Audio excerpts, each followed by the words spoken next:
Amara knelt with her wrists zip-tied behind her back. Her knees ached against the cold ground. There was blood near her left hand. Not hers, she thought. She hoped. Her heart pounded so hard she could feel it in her throat. 3 men stood nearby, arguing in rapid Korean. She understood every single word. We can't just dump her in the river. Boss needs to decide. Boss is being soft. She heard everything at the gala. She's a liability. Then we handle it now and tell him after. Footsteps approached from behind. Heavy. Deliberate. The arguing stopped instantly. Amara closed her eyes. This was it. This was how she died. In a warehouse in Brooklyn, because she'd made the mistake of understanding a language she was never supposed to reveal she knew. Stand her up. The voice was calm, almost quiet, but everyone obeyed immediately. Rough hands grabbed her arms and hauled her to her feet.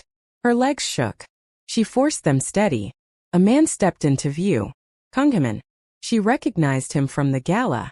Mid-30s, perfectly tailored suit now replaced with a black shirt and slacks. His face was expressionless, controlled in a way that terrified her more than anger would have. He studied her like she was a problem to be solved. You were serving champagne last night, he said in English. His accent was slight but precise. Table 7. She nodded. Her mouth was too dry to speak. And you heard Minwoo and Jay discuss our shipment. Not a question. Another nod. He stepped closer. Close enough that she could see a small scar near his left eye. Close enough that she could smell his cologne, cedar and something darker. Most people would have pretended not to understand. Would have kept pouring drinks and disappeared into the crowd. His head tilted slightly. But you froze. You looked right at Minwoo. And he knew. I'm sorry, Amara whispered. I didn't mean to. Say something in Korean. Her breath caught. The men behind Taemin shifted, hands moving toward weapons. She could lie. Could claim she didn't speak it, that it was all a misunderstanding. But he'd see through it. And then she'd die for both hearing and lying. So she spoke. Not a plea.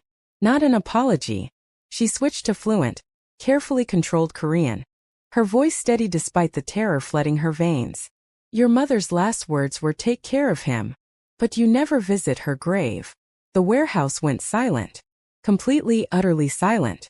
The gun one of the men had been holding lowered slowly. Taemin's hand, which had been relaxed at his side, trembled once before he clenched it into a fist. What did you say? His Korean was sharp now, no longer measured. Amara met his eyes. She saw rage there, yes. But underneath it, something raw and broken. You're Korean, he said quietly, switching back to Korean. It's learned. Not lived. The accent is wrong. Because I didn't learn it there. Her voice didn't shake. She wouldn't let it. His jaw tightened. How do you know about my mother? She drew a breath. This was the moment. The only card she had to play. 3 years ago. Mount Sinai Hospital. Room 447. I was the translator on duty that day. Something in his face broke. Just for a second. Just long enough for her to see the man beneath the crime boss. She had lung cancer. Amara continued softer now. Stage 4. She was alone except for the nurses, and she didn't speak English well enough to tell us what she needed. So they called me. Taemin took a step back. His hand went to his face, covering his mouth. I translated for her for 6 days. She talked about you constantly. About how proud she was. About how she wished you could visit but understood why you couldn't. Stop. His voice cracked. But Amara didn't stop. She couldn't. This was the only weapon she had. On the last day you FaceTimed her. I held the phone because she was too weak. And she told me to tell you something after she was gone. But you hung up before I could. Taemin's composure shattered. He turned away, shoulders rigid. She said, tell him I forgive him. Amara's voice dropped to barely a whisper. And she said to stop drinking barley tea just to remember her. That you were punishing yourself for nothing. For a long moment no one moved. The only sound was water dripping and the hum of the floodlights. Then Taemin spoke, his back still turned. Untie her. Boss. Now. Someone cut the zip ties. Amara's arms fell forward, numb and tingling. She rubbed her wrists, watching Taemin's back, waiting for the bullet that might still come. Instead, he turned around. His eyes were red but dry. You spoke to my mother in her last days. Yes. You were kind to her. I tried to be. He stared at her for what felt like an eternity. Then he nodded once, sharp and decisive. Take her to the car. She's coming with me. Relief and dread crashed through Amara simultaneously. You're letting me go? Taemin's expression didn't change. No. You're staying with me. Quick question before we go on. Where in the world are you watching from? Drop it in the comments. We love seeing how far these stories travel. And if you're enjoying this one so far, don't forget to like and subscribe. The penthouse overlooked the Hudson River from the 53rd floor. Floor-to-ceiling windows revealed the glittering sprawl of Manhattan, lights reflecting off the water like scattered diamonds. The interior was all clean lines and expensive minimalism. White marble, dark wood, art that probably cost more than Amara had earned in her entire life. She stood in the center of the living room, still wearing her ruined server uniform from the gala, and tried to process what was happening. There are clothes in the bedroom, Taemin said, pouring himself a drink at the bar. His voice had returned to that calm, controlled tone. Shower. Change. When you're done, we'll talk. Talk about what? He didn't answer. Just gestured toward a hallway. Amara walked slowly, hyper-aware of the two guards stationed by the front door. The bedroom was massive, dominated by a king-sized bed with charcoal gray sheets.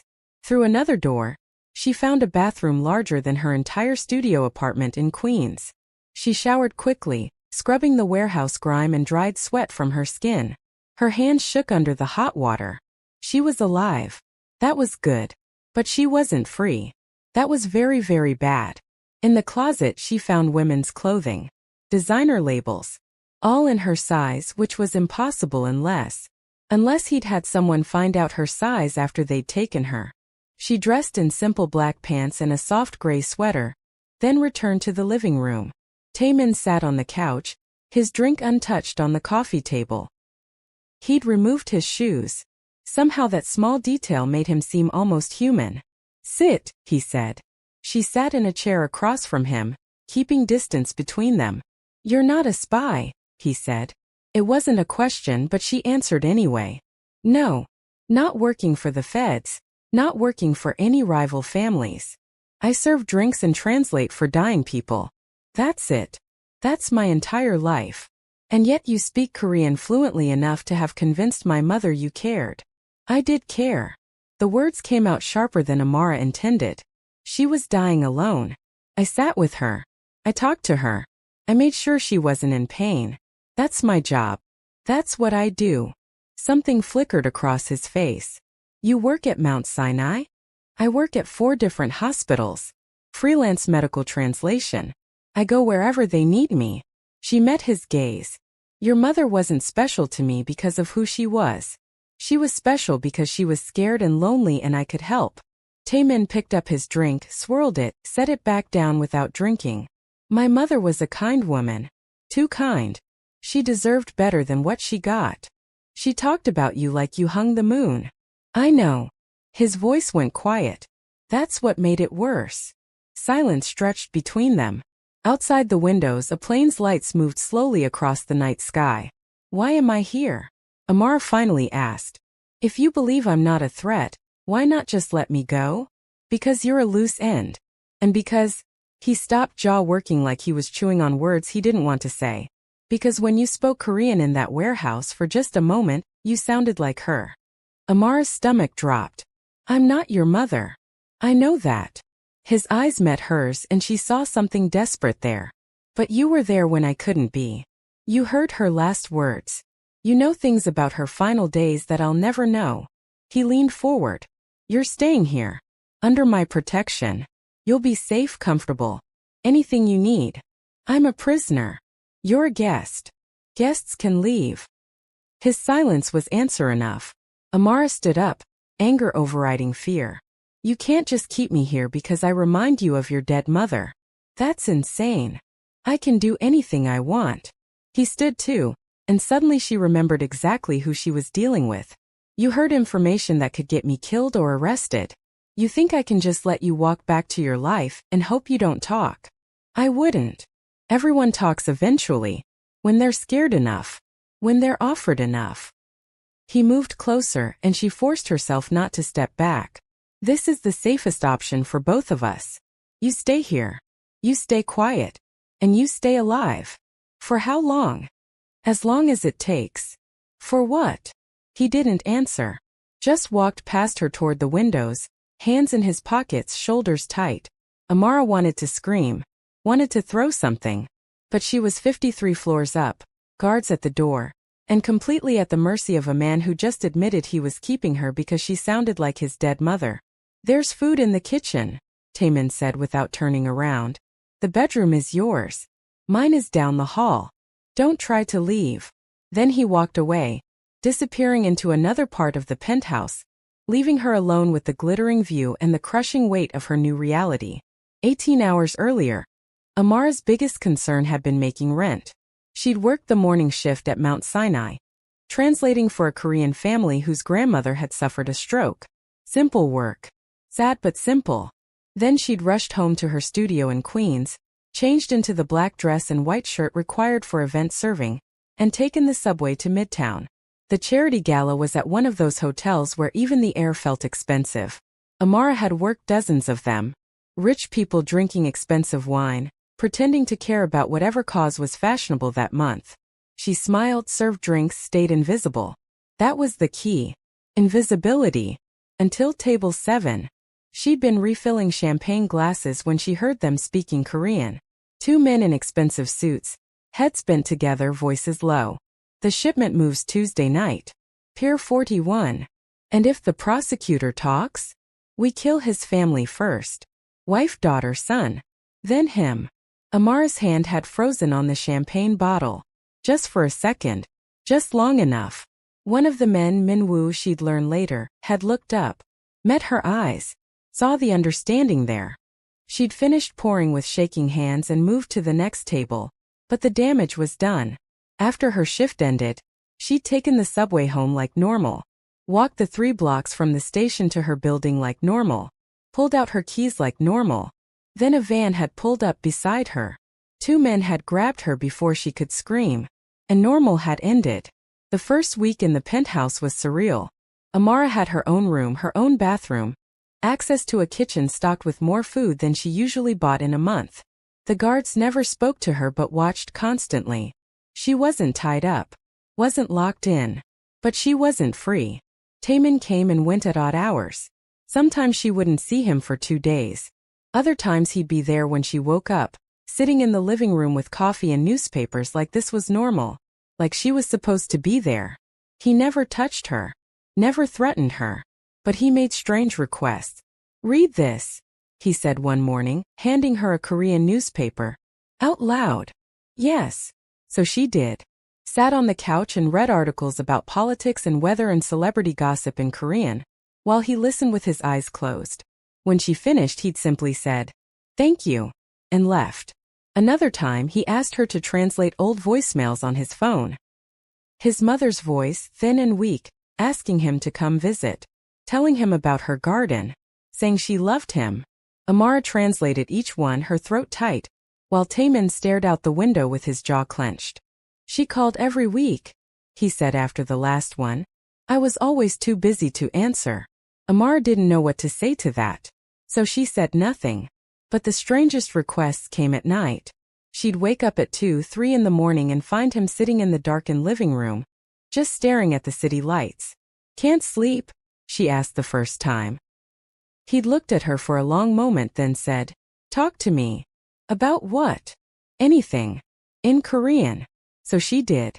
Talked about growing up with her halmoni in Queens, about learning Korean because it was the only way to communicate with the grandmother who'd raised her after her parents died. About working at hospitals because languages were the only skill she had that paid enough to survive in New York. He listened without interrupting. And when she finally ran out of words and went back to bed, she could have sworn she heard him say, Thank you. It became a routine. Every few nights she'd find him awake, and she'd sit with him and talk until the sky started to lighten. She told herself it was survival.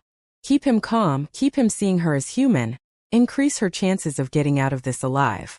But somewhere around the 3rd week, She realized she'd started looking forward to those conversations. The night everything changed started like the others. Amara woke at 3:15 to find Taemin in the living room, whiskey glass in hand, staring at nothing. She made herself tea, regular green tea, not barley, and sat in what had become her usual spot on the opposite end of the couch. "Your Korean is very proper," he said without preamble. "Textbook. You must have studied hard." My Halmoni was strict. She'd correct every mistake. Mine too. A ghost of a smile. She'd rap my knuckles with a chopstick if I got the honorifics wrong. Did it work? Mostly. He took a drink. Though I still mess up sometimes. I noticed. He turned to look at her, eyebrow raised. "Oh. Last week. You used the wrong particle when talking to Donghyun on the phone. You said hanty when you meant edge." His eyes widened slightly. Then he laughed. Actually laughed. The sound was rusty, like he didn't do it often. "My wife used to correct me too," he said, smile fading. "She was a teacher. Very particular about grammar." "I'm not her," Amara said quietly. "I know." He studied her. She never talked back. "You do. Would you prefer I didn't?" "No," he swirled his drink. "It's refreshing." They sat in comfortable silence. Outside, the city breathed and moved, never sleeping. "Why barley tea?" Amara asked suddenly. He blinked. "What?" "Your mother said you drink barley tea to remember her." "Why that specifically?" Taemin set his glass down carefully. "She made it every morning when I was a child. The smell would wake me up.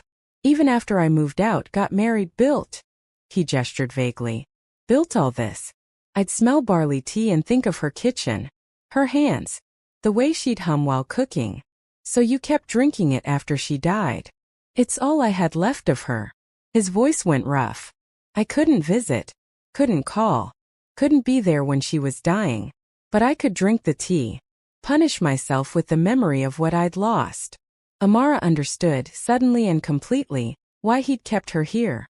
It wasn't about the information she'd overheard. It was about grief. "She didn't want you to punish yourself," Amara said softly. "That's why she told me to tell you to stop. She wanted you to remember her with joy, not pain." "I don't deserve joy." "Maybe not. But she wanted you to have it anyway." He looked at her then. Really looked at her, and something shifted in the air between them. Something that had nothing to do with his mother and everything to do with the fact that they were two people, alone in the dark, sharing truths they told no one else. "When you speak like that," he said quietly, "you sound nothing like her." "Good. But you sound like someone I want to keep listening to." Amara's breath caught. "Taemin, I know this is wrong. I know I can't keep you here forever. I know you hate me for it." "I don't hate you." The words surprised her even as she said them. But they were true. "I should. But I don't." "Why not?" She thought about it. About the late-night conversations in the Korean newspapers and the way he listened when she talked about her grandmother. About how he never demanded anything physical. Never threatened her. Never made her feel like anything but a person. Captive person, yes. But still a person. "Because you're in pain," she said finally. "And pain makes people do desperate things. I understand that. That doesn't excuse it." "No. But it explains it." He moved closer. Not touching, but close enough that she could feel the warmth of him. "I'm not a good man, Amara. I know. I've done things that would make you sick. I know that too. And you're still sitting here.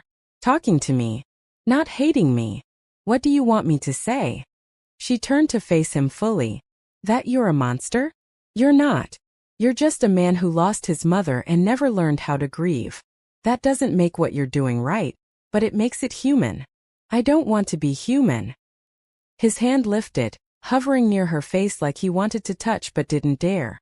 "I want to be numb. But when you talk, when you're here, I can't be. You make me feel things I don't want to feel." "Like what?" "Like maybe I could be someone different. Someone better." His hand dropped. "But I can't. This is who I am. And keeping you here is proof of that." Amara made a choice then. Maybe it was stupid. Maybe it was Stockholm Syndrome or loneliness or desperation for human connection. But she made it anyway. She reached out and took his hand. He froze. I'll make you a deal, she said. I'll stay. I'll talk to you. I'll help you grieve. But not as a prisoner. As a choice. Why would you choose this? Because I have nowhere else to go. Because my life before this was 2 jobs and a studio apartment and no one who'd miss me if I disappeared. She squeezed his hand. At least here someone sees me. Someone listens. That's the saddest thing I've ever heard. Welcome to my life. They sat there, hands linked, until the sun started to rise over the city. Neither of them mentioned that she was still technically his captive. Neither of them mentioned that this was all kinds of wrong.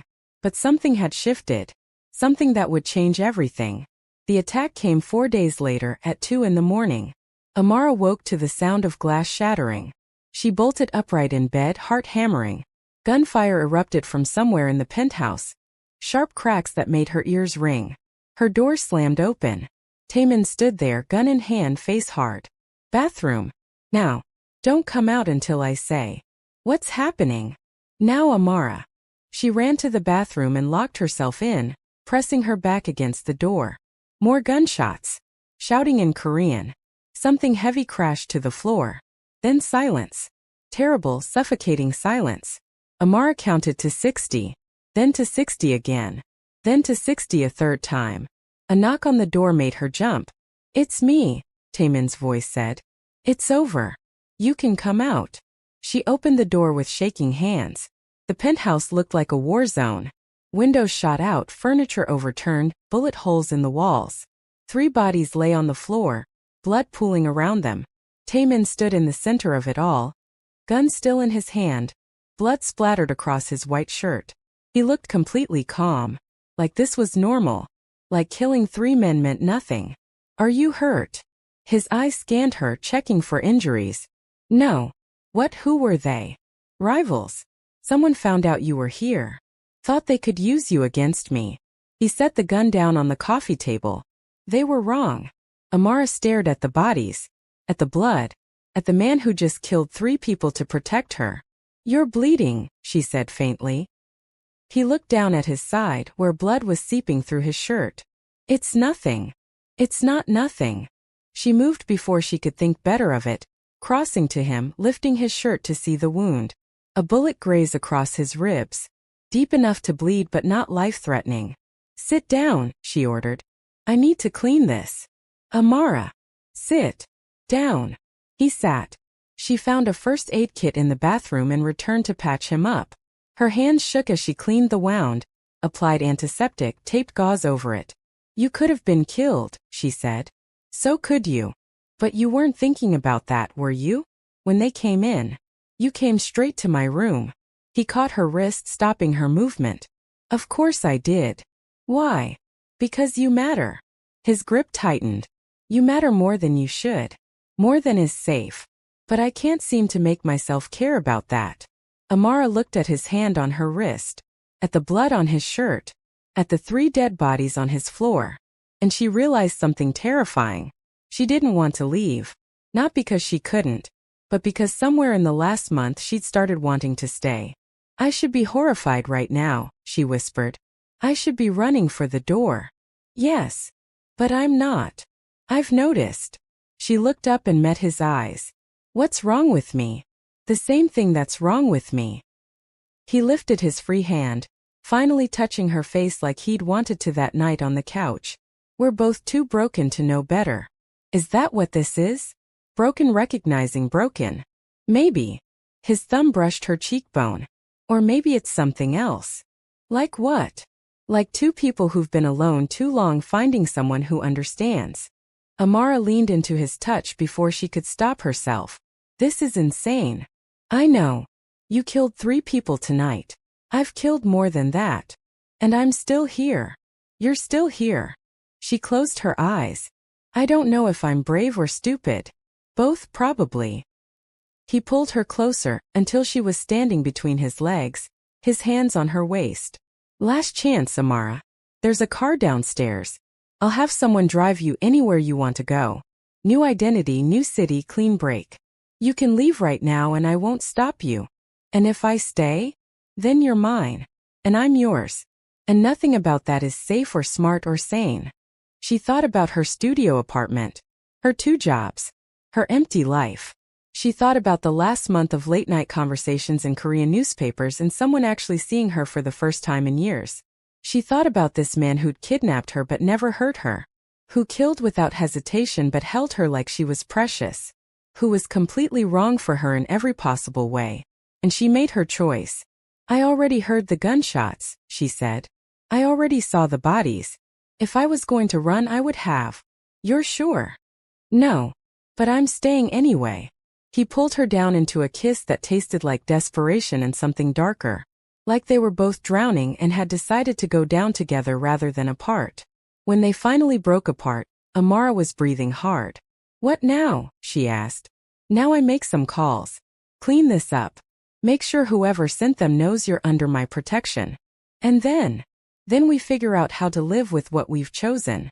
She looked at the bodies again, at the shattered windows, at the life she'd somehow fallen into. I'm going to need therapy after this. He actually smiled. Get in line. 3 months later, Amara stood outside a federal courthouse in Lower Manhattan, watching rain patter against the steps. Inside, Taemin was testifying against a corrupt city official who'd been taking bribes to ignore certain shipments at certain piers. It was part of a deal, immunity for cooperation, a chance to step back from some of the darker parts of his business. He'd done it for her. She knew that, even if he'd never said it out loud. The doors opened and he emerged, flanked by lawyers. His eyes found her immediately across the plaza. She'd spent the last 3 months living in that penthouse, learning exactly what kind of life she'd chosen. She'd watched him conduct business, seen him make decisions that would ruin lives, heard him speak in that cold, controlled voice to people who feared him. But she'd also seen him drink barley tea one last time, then switch to green. Watched him visit his mother's grave for the first time in 5 years. Felt him hold her through nightmares about warehouses and zip ties and blood on concrete floors. It wasn't a good life. It wasn't even a safe life. But it was theirs. Across the street, a man in a dark jacket watched them. Amara noticed him the same moment Taemin did. Their eyes met. Some silent understanding passed between them. There would always be threats. Always be people who wanted revenge or power or just wanted to see them fall. This wasn't a fairy tale with a neat ending. But she'd made her choice. Taemin reached her, rain soaking his suit jacket. He didn't smile. Didn't need to. Ready? He asked in Korean. She answered in the same language. Always. He opened the car door for her. She slid inside, watching the man in the jacket through the tinted window. He was on his phone now, probably reporting to whoever had sent him. Let them watch. Let them plan. She'd survived worse. Taemin got in beside her and the car pulled away from the courthouse. You know this never gets easier, he said quietly. There will always be another threat. Another choice. Another risk. I know. And you're still here. I'm still here. She took his hand. I heard the gunshots, remember? Saw the bodies. Watched you testify. And I'm still here. Why? She thought about all the reasons. Because her old life was empty. Because he saw her. Because grief had somehow turned into something else, something neither of them had expected. But what she said was simpler. Because you visited her grave. Because you stopped punishing yourself with tea. Because you're trying to be better. Even if you'll never be good. She squeezed his hand.